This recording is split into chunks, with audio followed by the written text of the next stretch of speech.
దేవుని యొక్క వాక్యంలో నుండి కొన్ని మాటలు మనం జ్ఞాపకం చేసుకుంటూ వద్దాం. ప్రకటన గ్రంథము 4వ అధ్యాయం 1వ వచనం. ప్రభు సన్నిధిలో, ప్రభు యొక్క శరీరంలో, ప్రభు యొక్క రక్తంలో పాలు పంపులు కలిగి ఉండక మునుపు పరిశుద్ధమైన బైబిల్ గ్రంథంలో నుండి కొన్ని లేఖన భాగాలు మనం జ్ఞాపకం చేసుకుంటూ వద్దాం. ప్రకటన గ్రంథము 4వ అధ్యాయం 1వ వచనాన్ని అందరం కలిసి చదువుదాం.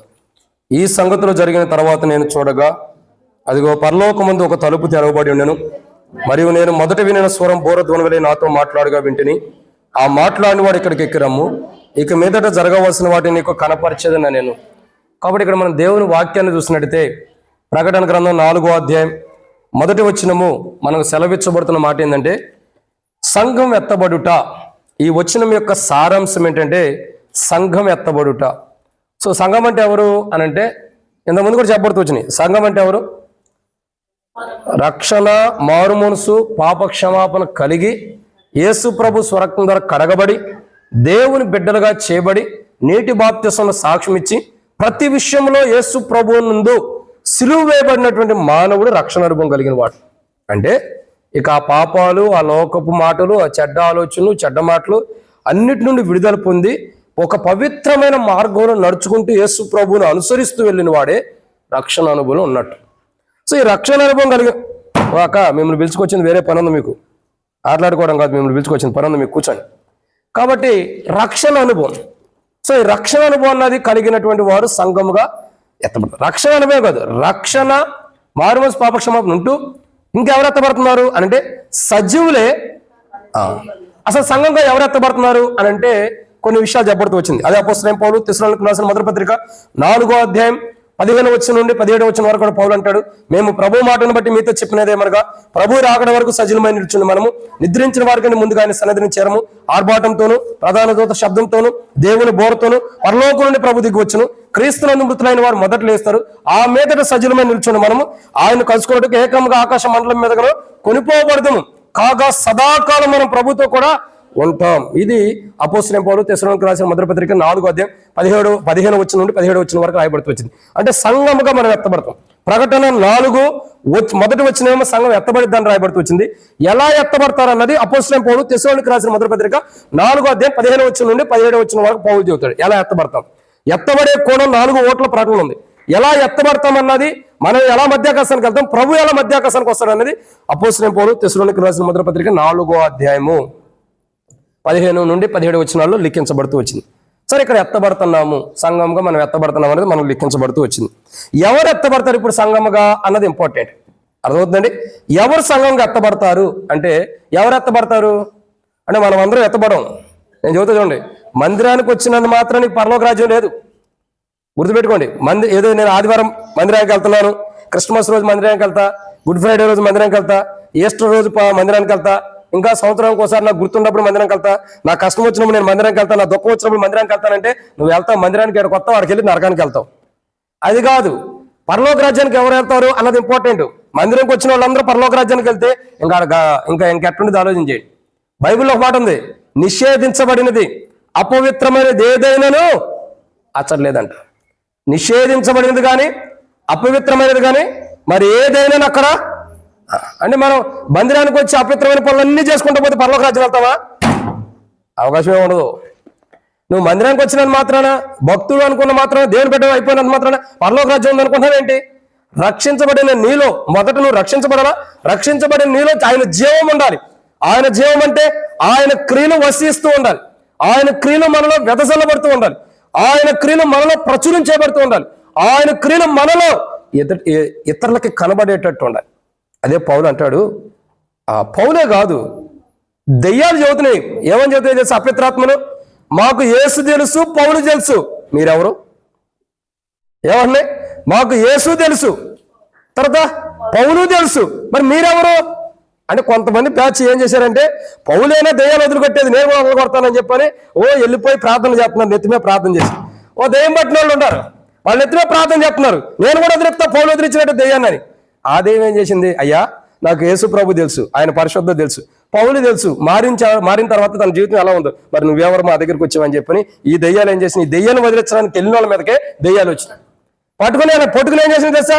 గొడ్డలు ఓడబీకి పంపించినాయి. దిగంబరులుగా పరిగెట్టుకుంటూ వెళ్ళిపోయారు. ఏ దయ్యాన్ని వదిలేస్తానికి వీళ్ళు వెళ్ళారో ఆ దయ్యమే వీళ్ళకి బట్టి ఎలా అయిపోయారో దిగంబులుగా పరిగెత్తారని బైబిల్లో రాయబడుతూ వచ్చింది. అంటే అది అంత ఆషామాషి క్రైస్తవ జీవితం కాదు. సంఘంగా పరలోకం వెళ్ళాలంటే గుర్తుపెట్టుకోండి, ఈ దెయ్యాన్ని వదిలేస్తానని ఎల్లోడో దెయ్యం బట్టి తిరిగి వస్తున్నాడు. నువ్వు రక్షణ పొందినంత మాత్రాన, దేవుని తెలుసుకున్నంత మాత్రాన పరలోకం ఉందని కూడా అసంభవం. అపవిత్రమైన జీవితం, పాపంతో కూడిన జీవితం, నిష్ప్రయోజకమైన జీవితం మనలో ఉన్నప్పుడు మనం పరలోకానికి కాదు వెళ్ళేది. వాళ్ళు ఎట్ట పారిపోయారో ఆ దెయ్యం దగ్గర నుంచి అట్ట పరలోకం నుండి పారిపోయి నరకానికి వెళ్తాం మనం. అంత దౌర్భాగ్యమైన స్థితి మనకు రాకూడదని ప్రభు అంతా మాట్లాడుతుంది. అయితే ఎవరు ఎత్తబడుతున్నారు అని అంటే మొట్టమొదటిగా ఒక 5 వారు మా పాప ఓ బాబా బాప్తిసం తీసుకుంటావేంది ట్యాంక్ ఎంక చూస్తున్నావు. కానీ ఎవరు ఎత్తబడతారంటే మరణం కాని నిద్రలో ఉన్నారు ఎత్తబడుతున్నారు. వాళ్ళు మరణించినట్టుండారు కానీ మరణం కాదు. ఈ లోకపు విధానంలో వాళ్ళు చచ్చిపోయారంటాం. అంటే ఎవరన్నా ఈ లోకం విడిచిపెడితే ఏమంటాం మనం, ఆ పలానోళ్ళు చచ్చిపోయారంటాం. అవునా, పలానోళ్ళు చచ్చిపోయారు. మీరు చూడండి చాలా చోట్ల మీరు చచ్చిపోయారు అని అనకపోయిన మన క్రైస్తవులు కూడా నిద్రించిన కాదు. నువ్వు వెనక్కి వెళ్ళి నాన్న, ఫస్ట్ వెనక్కి వెళ్ళిపోను అక్కడే దానికి అదేది వెనక్కి వెళ్ళి కొద్దిగా. కాబట్టి ఇక గమనించాలి, చాలా మంది ఏం చేస్తూ ఉంటారంటే ఏదన్నా ఒక ఏమంటారు, ఎవరైనా చచ్చిపోయినప్పుడు వారి సమాధుల మీద ఒక పేరు రాస్తారు. ఏమని పేరు కాదు, ఒక డేట్ రాస్తారు, జననము. అంటే క్రైస్తవుడికి మరణం ఉందా? ఇగో ఎందుకు నువ్వు సరిగ్గా కూర్చోకుండా అటు ఇటు కలుగుతావు, దానికి ఒళ్ళు ఎటారా మిఠాయి తింటున్నట్టుంది, యాత కూర్చో. కాబట్టి ఏంటంటే గమనించండి, ఎవరైనా చచ్చిపోయినప్పుడు సమాధుల మీద ఏమని రాస్తారు, జననము. మీరు చూడండి, ఇప్పుడు నేను ఎక్కడ చూడలేదు, ఎక్కడ ఇప్పుడు చూస్తున్నాను, నేను నర్సాపూర్లో చూసి చాలా వరకు ఎవరైనా చచ్చిపోతే ఆ చౌరస్తాలో ఫస్ట్ బ్యాన్ వేస్తారు ఒకటి, జననము మరణం. ఆ చౌరస్తాలు వేస్తారు. బస్ స్టాండ్ కాడ ఒక ఏమంటారు అదేదో సిగ్నల్ సంబంధించిన ఉండిది, దాని దగ్గర కడతారు. మన పాత మందిరం దగ్గర కూడా కట్టేవాడు, ఇప్పుడు కడుతున్నారు లేదు తెలియదు. చౌరస్తాలో ఇక్కడైతే కంపల్సరీ కడతారు జననం మరణం. ఇంకోసారి కడతారు గాంధీ బొమ్మ దగ్గర, ఖచ్చితంగా కడతారు ఈ 3 చోట్ల బొమ్మ, జననము మరణం. నేను ఏమంటానంటే ఒక క్రైస్తవుడు చనిపోతే మరణం అని ఎట్లా ఎంచుతున్నాం మనం? ఇప్పుడు క్రైస్తవుడు ఎవరు? క్రీస్తునందు ఉన్నవాడు.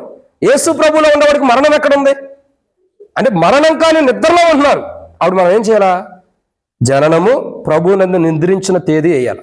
మన వాళ్ళు ఏమంటారు, జననము మరణం. ఇంకా చచ్చిపోయాడు నువ్వే ఎంచుకున్నప్పుడు ఇంకేం చేస్తారు, పరలోకానికి వెళ్ళొద్దు. ఆయన చచ్చిపోయాడు అంటే ఎక్కడికి వెళ్తున్నట్టు? మరణం అంటే బైబిల్ ప్రకారం నరకానికి వెళ్తున్నట్టు. మరణం అంటే ఎక్కడికి వెళ్తున్నట్టు?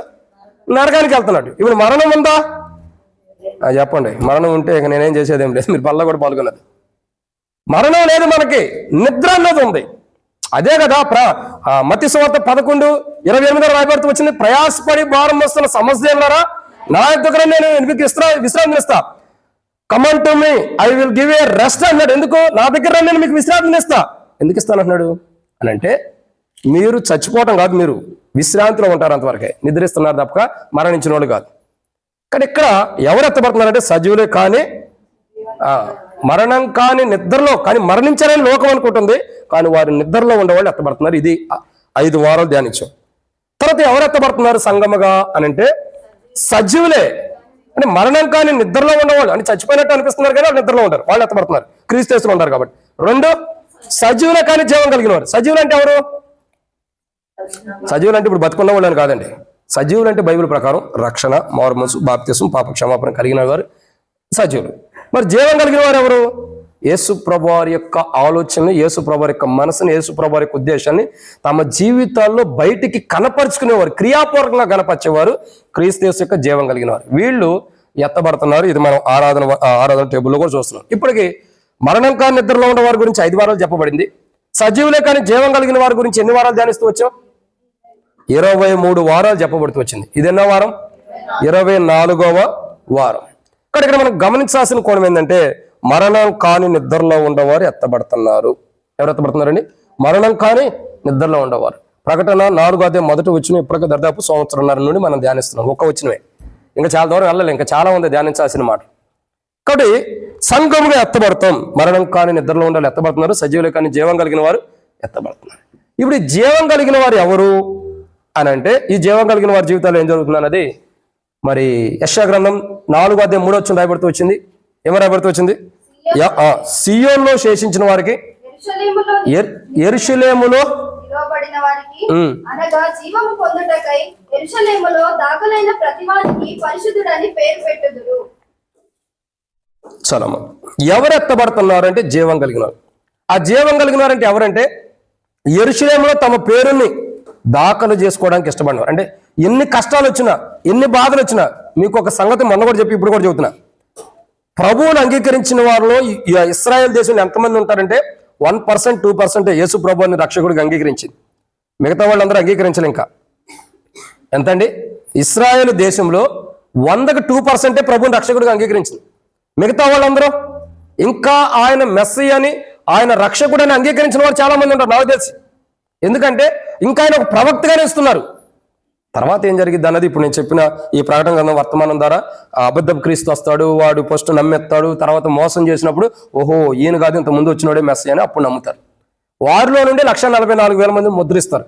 అదే తర్వాత మనం చూస్తూ వస్తున్నాం. కాబట్టి మరణం కానీ నిద్రలో ఉండేవారు సపరేటు. ఇప్పుడు చూసినట్టు ఇంకెవరు ఎత్తపడుతున్నారు? సజీవులు కానీ జీవం కలిగిన. ఎవరా జీవం కలిగిన వారంటే నా పేరు నూతన యెరూషలేములో నా పేరు ఉండాలి అంటే పరలోక రాజ్యంలో నా పేరు ఉండాలని ఈ భూమి మీద దేవుని కొరకే శ్రమలో నిందలు భరించి ప్రభు నిమిత్తమే సాక్షార్థిగా క్రీస్తు యేసు యొక్క జీవం కలిగిన వారు సంఘంగా ఎత్తబడి పరలోక రాజ్యంలోకి వెళ్తారు. సో వాళ్ళు సంఘంగా ఎత్తబడిన తర్వాత ఏం జరుగుతుంది అని అంటే దానియేలు గ్రంథం 12వ మొదటి వచనం రాయబడుతూ వచ్చింది. చదవండి. ఆ కాలమందు నీ జనుల పక్షంన నిలుచున్నట్టి మహా అధిపతి అగు మికాయేలు వచ్చెను. అప్పుడు నీ జనుల రాజ్యముగా కూడిన కాలము మొదలుకొని ఈ కాలము వరకు ఎన్నటికి కలుగనంత ఆపద కలుగును. అయితే నీ జనులలో గ్రంథమునందు దాఖలైన వారెవరో వారు తప్పించుకొందురు. దేవుని కొందనాలు. కరెక్ట్ చదివేవారు. కాబట్టి ఇక్కడ రాయబడిన మాట ఏంటంటే ఎవరి పేరైతే గ్రంథమందు లిఖించబడుతుందో వాళ్ళు ఏం చేయబడుతున్నారు? ఎవరి పేరు ఎక్కడ లిఖించబడుతుంది? యెషయా గ్రంథం 4:3లో జీవం కలిగిన వారని యెరూషలేములో లిఖించబడుతుంది. ఎవరి పేరైతే నూతన యెరూషలేములో తమ పేరు జీవం కలిగిన వారికి లిఖించబడిద్దో వారు భూమి మీదకి రాబోతున్న ఆపదలను తప్పించబడుతున్నారు. అసలు ఆపదల గురించి చూసినట్టే జనులు రాజ్యంగా కూడుకున్న కాలం మొదలుకొని ఎప్పటి వరకు కలిగినంత గొప్ప ఆపదలు భూమి మీదకి రాబోతున్నాయట. వాటి నుండి మానవుడు ఏం చేయబోతున్నాడు? మానవుడు ఏం చేయట్లా. ఏం చేయబోతున్నాడు అంటే తప్పించుకున్నాడు. ఎట చెబుతున్నారక దేవుడు తప్పిస్తున్నాడు. మానవుడు ఎందుకు తప్పిస్తాడు? ఏం చేయట్లా. మానవుడు అలా చూస్తున్నాడు, నిలిచుండి చూస్తున్నాడు. యుద్ధము యెహోవాదే. కాబట్టి దేవుడే మానవుణ్ణి ఆ భయంకరమైన ఆపద నుండి తప్పిస్తున్నాడు. ఎందుకు? వారు యేసు ప్రభు రక్తం ద్వారా కడగబడి ఆ యేసు ప్రభు యొక్క జీవం వారిలో ఉంది. కాబట్టి ఒక రోజు భూమి మీదకి జనులు రాజ్యముగా కూడుకున్న కాలం మొదలుకి ఎప్పటి వరకు కలిగినంత గొప్ప ఆపదల నుంచి వారిని ఏం చేస్తున్నారు? ఎవరి పేరైతే నూతన యెరూషలేములో జీవం కలిగిన వారిని లిఖించబడిందో వారిని తప్పిస్తున్నాడు. సరే, ఇది మనం చూస్తూ వస్తున్నాం. ఈ జీవం కలిగిన వారుగా మనం రక్షించబడ్డాం, జీవితం మార్చుకున్నాం. క్రీస్తు యేసు యొక్క జీవం కలిగి యేసు ప్రభు వారు మధ్యాకాశానికి వస్తున్నాడు. మొదటి తెస్సలోనికీయులకు రాసిన పత్రిక 4:15 నుండి 17 వచ్చిన ప్రకారం మధ్యాకాశానికి వచ్చినప్పుడు కడబోర మోకంగానే మనం ఎత్తబడతాం అయిపోయింది. మనం ఎత్తబడిన తర్వాత విడవబడిన వారికి ఏం జరుగుతుంది అని అంటే మనం చూస్తూ వస్తున్నాం. ఏం జరుగుతుంది విడవబడిన వారికి అంటే? గొప్ప ఆపదలు. దానియేలు 12 రాయబడుతూ వచ్చింది. జనులు రాజ్యంగా కూడుకున్న కాలం మొదలుకొని ఇప్పటి వరకు కలిగినంత గొప్ప ఆపదలు భూమి మీదకి రాబోతున్నాయి. ఆ గొప్ప ఆపదల గురించి మనం చూస్తున్నాం. అసలు గొప్ప ఆపదలు ఏందన్నది చాలా విషయాలు చూస్తున్నాం. ప్రకటన గ్రంథం 8వ అధ్యాయంలో మనం చూస్తూ వచ్చాం. 4 దూతలు బోర ఊదిన విషయాన్ని చూస్తున్నాం. ఏమైనా మొదటి దూత బోర ఊదినప్పుడు ఏం జరుగుతూ వచ్చింది? రక్తముతో కొద్ది పెద్ద స్టిక్ ఉంటాడు. తీసురా జాషువా బ్రదర్, కొద్దిగా దొడ్డిగా ఉండాలి వీళ్ళని కూడా కొడతానికి. చదవండమ్మా. మొదటి దూత బోర ఊదినప్పుడు ఏం జరుగుతుంది? రక్తంతో మిళితమైన వడగండ్లు ఆకాశం నుండి కింద పడింది. రెండవ దూత బోర ఊదినప్పుడు అగ్ని చేత మండుచున్నటువంటి పెద్ద కొండ భూమి సముద్రంలో పడవింది. మూడో దూత బోర ఊదినప్పుడు 8వ అధ్యాయంలో ప్రకటన రాయబడుతూ వచ్చింది. మూడో దూత బోర ఊదినప్పుడు దివిటి వలె మండుచున్న ఒక పెద్ద నక్షత్రము నీటి బొగ్గల మీదను నదుల మీదను పడింది. 4వ దూత బోర ఊదినప్పుడు సూర్యునికి గాని చంద్రుల్లో 3వ భాగము చీకటి గమ్ముతుంది. ఇక 5వ దూత బోర ఊదినప్పుడు ఆకాశం నుండి రాతం కాదక్క, నేను యువత చూసుకో. 5వ దూత బోర ఊదినప్పుడు గొప్ప అగాధములో నుండి ఏం జరుగుతుందండి? గొప్ప అగాధంలోనే ఒక పొగ బయటకు వస్తుంది. ఆ పొగ ద్వారా ఏం జరుగుతుంది? ఆ పొగలో నుండి ఏమొస్తుంది? గొప్ప అగాధంలో నుండి, ఇక చూడండి, అగాధంలో నుండి పొగ బయటకు వస్తుంది. పొగలో నుండి ఏమొస్తుంది?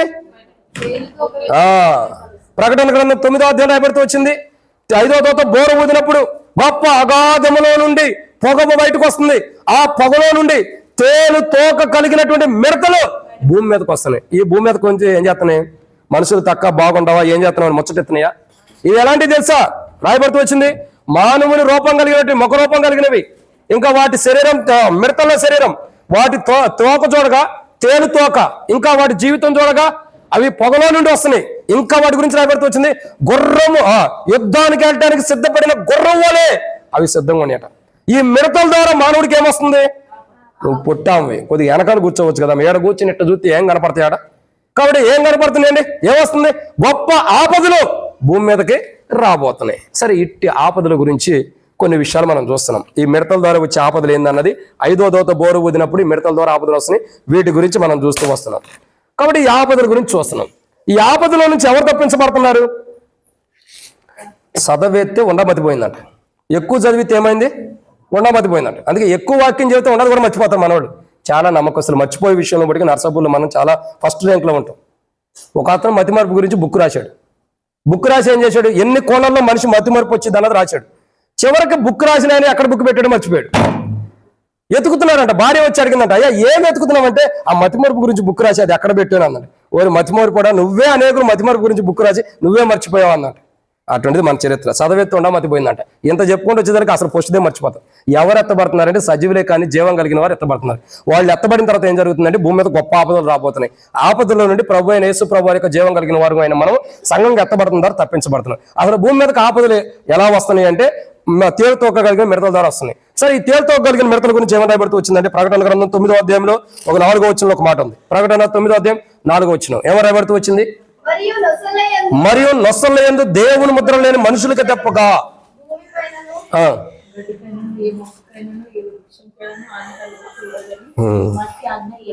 అది సగం అత్త సగం కోడలు పంచుకుంటున్నారు. అది కాబట్టి ఇక్కడ మనం జాగ్రత్తగా గమనించినట్టయితే ఎవరికి ఆపదలు కలుగుతున్నాయంటే దేవుని ముద్ర లేనటువంటి వారికి ఆపదలు కలుగుతున్నాయి. అక్కడైనా రాయబడుతూ వచ్చింది. ఏమని రాయబడుతూ వచ్చింది చదవండి. ప్రకటన గ్రంథం 4వ అధ్యాయం ప్రకటన గ్రంథం 9వ అధ్యాయం 4వ వచనం ఏమని రాయబడుతూ వచ్చింది, మరియు నొసలయందు దేవుని ముద్ర లేని మనుషులకే తప్ప. చివరిలో ఏమని రాయబడుతుంది, ఆ వచ్చిన చివరిలో ఏమనుంది, దేవుని ముద్ర లేని మనుషులకే తప్ప. చివరిలో ఎవరికి హాని చేయొద్దు అని ఉందంట. ఎవరికి హాని చేయదు అంటే ఎవరికి, ఇప్పుడు ఎవరికి ఆపదలు రాబోతున్నాయి, ఎవరి నుదుటి మీద దేవుని ముద్ర ఉండదో వారికి ఆపదలు రాబోతున్నాయి. బైబిల్ ఇంకో కోణం ఉంది. దేవుని ముద్ర ఉంది, సాతాను ముద్ర. దేవుని ముద్ర ఆయన నామం, ఆయన రక్షణ, తండ్రి నామం, ఆయన రక్షణ ముద్ర. సాతాను ముద్ర ఏంటి, 666. ఏంటి, త్రిబుల్ అనకూడదమ్మా, ట్రిబుల్. నేను చెప్పేది ఇంగ్లీష్లో, నువ్వు చెప్పేది తెలుగులో. మాకు రాదేం తెలుగు. త్రిబుల్ అంటాం, జీరోనే ఏమంటాం, జీరో అంటాం. జీరో కాదు, జీరో అనాలి. ఏమనాలా? ఇక్కడ ఇంగ్లీష్ స్పీచ్ ఏమైనా నేర్పట్లేదు, నాకే అది మీకేమో నేర్పిస్తాం కానీ. కాబట్టి 666 3 6. కాబట్టి అంటే అర్థం ఏంటి, 666 ముద్ర. సో ఈ 666 ముద్ర సాతానికి సంబంధించింది. దీని గురించి చాలా డెప్త్ ఉంది, అది ఇక అసంభవం అండి ఇప్పుడు చూద్దాం, కుదరదు కానీ. కాబట్టి దాని ముందు ఇప్పుడు చూసేదంటే మానవుని యొక్క మానవుడి పైన దేవుడు ఇచ్చిన ముద్ర. మానవ ముద్ర, మానవుడి నుదుటి పైన దేవుడు వేసిన ముద్ర. దేవుని ముద్ర అంటే దేవుడు వేసానంటే తమ దాసులు, తమ దూతల ద్వారా దేవుడు మానవుని యొక్క నుదుటి పైన ముద్ర లిఖిస్తున్నాడు. ఎవరి నుదుటి మీద అయితే ఆ ముద్ర ఉంటుందో, ప్రకటన 7వ అధ్యాయం 3వ వచనం రాబడుతూ వచ్చింది, తన దాసులందు దేవుడు తన దాసులందు ముద్ర లిఖించేంత వరకు కూడా, ముద్ర వేసేంత వరకు కూడా ఓపిపట్టమని ఈ యొక్క విషయాలు వీటన్ని కూడా చెప్పబడుతూ వస్తాయి రాబోతున్న ఆపదల విషయంలో. అయితే నుదుటి మీద ముద్ర, నుదుటి మీద ముద్ర, ఈ ముద్ర అనేది ఇంపార్టెంట్. దేవుని ముద్ర అని ఉండాలా. దేవుని ముద్ర లేకపోతే ఎవరి ముద్ర ఉంటుంది మనకి, సాతాను ముద్ర. దేవుని ముద్ర ఉంటే ఏం జరిగిద్ది, నువ్వు కాపాడబడతావు. ఆ దినాల్లో కూడా దేవుని ముద్ర లేకపోతే డైరెక్ట్గా పరవాసిని పాట పడుకుని నరకానికి వెళ్ళిపోతాం, దాంట్లో డౌట్ లేదు. అయితే ఇక్కడ ప్రాముఖ్యమైన విషయం నేను చెప్తా చూడండి. ఈ దేవుని ముద్ర ఇంపార్టెంట్. ఈ దేవుని ముద్ర గురించి ఏ రాయబడుతూ వచ్చిందంటే దేవుని ముద్ర కలిగిన వారు రాబోతున్న ఆపదల నుండి కాపాడబడుతున్నారు. వారిలో ఇశ్రాయేలు ప్రజలు 12 గోత్రాల నుండి 144,000, ఒక్కొక్క గోత్రం నుండి 12,000 లెక్కేసుకున్న 144,000 మంది తీయబడుతున్నారు. వాళ్ళు దేవుని ముద్ర ద్వారా లిఖించబడి రాబోతున్న ఆపదల నుండి, అంటే మన సంఘంగా ఎత్తబడిన తర్వాత కూడా విడవబడిన వారిలో వీళ్ళు 144,000 మంది కాపాడబడుతున్నారు. అటు పిమ్మట ఎవరూ లెక్కింపలేనంత గొప్ప సమూహం వస్తుంది. వాళ్ళు కూడా కొంతమంది ఉంటారు. అంటే ఎత్తబడిన తర్వాత దేవుని రాజ్యానికి 3 స్టెప్స్ వెళ్తున్నాం. 1 రక్షించబడిన వారు, 2 ఏర్పరచబడిన వారు 144,000 మందిలో, తర్వాత ప్రభు కొరకే నమ్మకంగా భూమి మీద 660 ముద్ర ఆ దినాల్లో కూడా నమ్మకంగా హతసాక్షులు అవటానికి కూడా ఇష్టపడి ప్రభుని నమ్మినటువంటి ఒక గొప్ప సమూహం. 3 కోణాల్లో పరలోక రాజ్యానికి వెళ్తున్నాం. ఇది మనం చూస్తున్నటువంటి మాట. అయితే అసలైన వాక్యానికి ఇంకా వెళ్ళాం. మనకి ఇప్పుడు అసలైన వర్తమానంలోకి వస్తాం. ఏంటి అని అంటే ఆ దేవుని ముద్ర లేనటువంటి వారికి ఆపదలు రాబోతున్నాయి. అయితే సంఘముగా రక్షణ మార్మస్ బాప్తిసం పొంది క్రీస్తు యేసు యొక్క జీవం కలిగిన మనం దేవుని మిత్రం మన మీద ఉండటం ద్వారా మన సంఘంగా ఎత్తబడుతున్నాం. రాబోతున్న ఆపదను మనం చూడు. ఒకవేళ విడవబడితే జరిగే పరిస్థితి ఏంటంటే దేవుని ముద్ర లేకపోతే జరిగేవి ఏంటి, చాలా విషయాలు ఉండే. గత వారం కూడా చెప్పా. ఈ వారం చెప్పేటటువంటి మాట ఏంటంటే, ఎందుకంటే వచ్చే వారం ఉంది, ఆ తర్వాత వారం కూడా ఉంది, కాబట్టి అప్పుడే అవలా. కాబట్టి ఇక్కడ చూసే మాట ఏంటంటే దేవుని ముద్ర అంటే ఆయనతో కూడా ఉంటూ ఆయన ముద్ర వేయబట్టడం ద్వారా ఏం జరిగిందని తర్వాత చెబుతాం ఇంకా. కాబట్టి ఆయనతో పాటు అంటే ఆయన ద్వారా రక్షణ ముద్ర కలిగి ఆయనతో పాటు ఉండవారు ఎలా ఉండారు మీకు చెబుతున్నా చూడండి. ఆయన ద్వారా రక్షణ ముద్ర కలిగి ఏముద్ర అండి? ఆయన ద్వారా రక్షణ ముద్ర కలిగి ఆయనతో ఉన్నవారు ఎలా ఉన్నారు అని అంటే ఒక 7 విషయాలు చెప్పొచ్చు. వాటిని మనం ధ్యానించమునుపు ప్రభు నడిపి కొరకు చిన్న ప్రార్థన. మమ్మల్ని మిక్కలికి ఎక్కువగా ప్రేమించిన ప్రియ పరలోకపు తండ్రి, పరిశుద్ధుడు అయిన దేవా మీకు స్తోత్రాలు.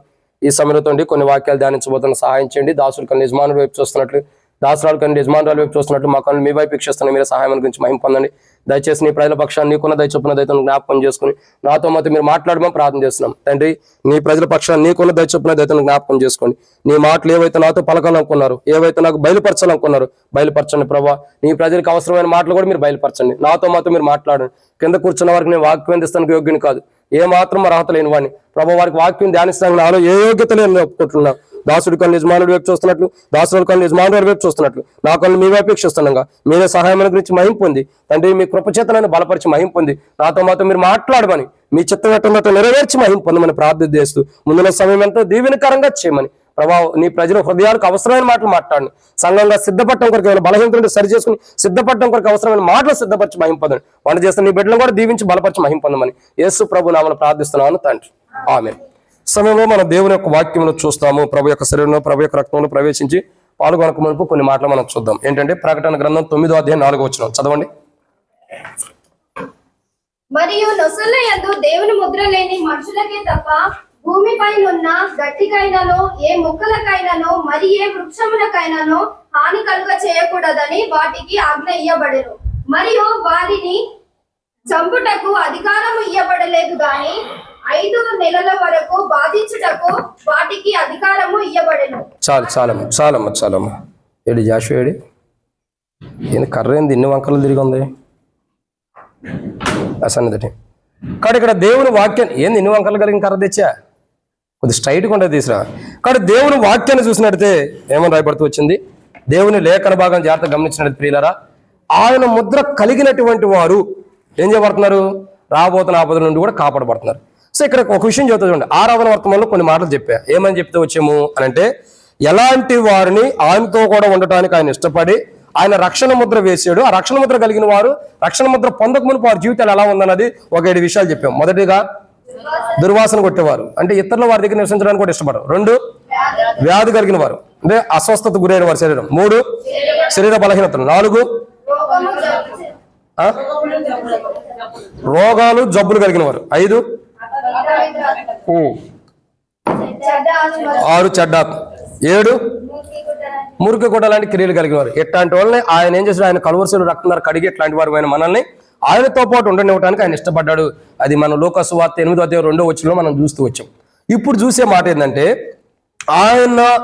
ఆయన రక్షణ ముద్ర కలిగి ఆయనతో కూడా ఉండవారు ఎలా ఉన్నారు అని అంటే ఒక 7 విషయాలు చెప్పొచ్చు. దాంట్లో మొదటి మాట ఏంటి? మొదటి మాట అని అంటే అనండి, దేవుని వాక్యాన్ని చూసినట్టయితే లూకా సువార్త 7వ అధ్యాయం 47వ వచనం. లూకా సువార్త 7వ అధ్యాయం 47వ వచనం. లూకా సువార్త 7వ అధ్యాయం 47వ వచనం. ఆమె విస్తారముగా ప్రేమించెను గనుక. సరిగ్గా చదవాలమ్మా, ఆమె కాదు, సరిగ్గా చదువు. ఆమె విస్తారముగా ప్రేమించెను గనుక ఆమె యొక్క విస్తార పాపములు క్షమింపబడెనని నీతో చెప్పుచున్నాను. ఎవరికి కొంచెముగా క్షమింపబడునో వాడు కొంచెముగా ప్రేమించును. చాలు. ఆమె విస్తారముగా ప్రేమించను గనుక ఆమె విస్తారము పాపములు క్షమించబడినని నీతో చెప్పుచున్నాను. ఎవరికి కొంచెంగా క్షమింపబడినో వాడు కొంచెంగా ప్రేమించునని చెప్పి నీ పాపములు క్షమించబడి ఉన్నాయని ఆమెతో చెప్పాను. అప్పుడు ఆయనతో కూడా భోజన పంక్తిని కూర్చున్న వారు పాపములు క్షమించుచున్న ఇతడు ఎవడని తమలో తాము, ఆయనతో పాటు భోజనానికి కూర్చుని కూడా ఇతడు ఎవడు అనుకుంటున్నారు. ఎంత తెలియగలవాడు. సరే, ఇక్కడ మనం చూసేటటువంటి మాట ఏంటంటే, ఆయన రక్షణ ముద్ర కలిగి ఆయనతో పాటు ఉన్నవారు ఎలా ఉన్నారు అని అంటే మొదటి కోణం ఇక్కడ చూస్తున్నాము. ఆమె విస్తారముగా ఆయన ప్రేమించింది కాబట్టి ఆమె విస్తార పాపం ఏమని క్షమించబడి. అయితే ఇక్కడ పైన ఒక మాట అంటాడు. ఏమంటాడు? నేను నీ ఇంటికి వచ్చిద్దరు కానీ నువ్వు నాకు కాలు కొట్టుకోవడానికి నీళ్ళు ఇవ్వరా. ఇవన్నీ ప్రభు మాట్లాడుతూ వస్తారు చూడండి. అంటే ఇక్కడ గమనించాల్సిన కోణం ఏంటంటే, ఆయనతో పాటు ఉన్నవారు విస్తారంగా ప్రేమించాలి. కానీ అక్కడ ఉన్న వ్యక్తి ఏం చేస్తున్నాడు? ఏదో యేసుప్రభు నా ఇంట్లో భోజన పంక్తికి వచ్చాడన్న కోణంలో ఉన్నాడు, కానీ ఆయన మీద ప్రేమ అనేది తక్కువగా ఉంది. ఏం తక్కువగా ఉందండి? ఆయన మీద ప్రేమ తక్కువగా ఉంది. అంటే ఇక్కడ గమనించాల్సిన కోణం ఏంటంటే, దేవుని పైన ప్రగాఢమైన ప్రేమను చూపించాల్సిన విషయంలో విఫలమయ్యాడని వ్యక్తి, ఆ ఇంటి వ్యక్తి విఫలమయ్యాడు. కానీ ఎవరు సక్సెస్ అయ్యారు?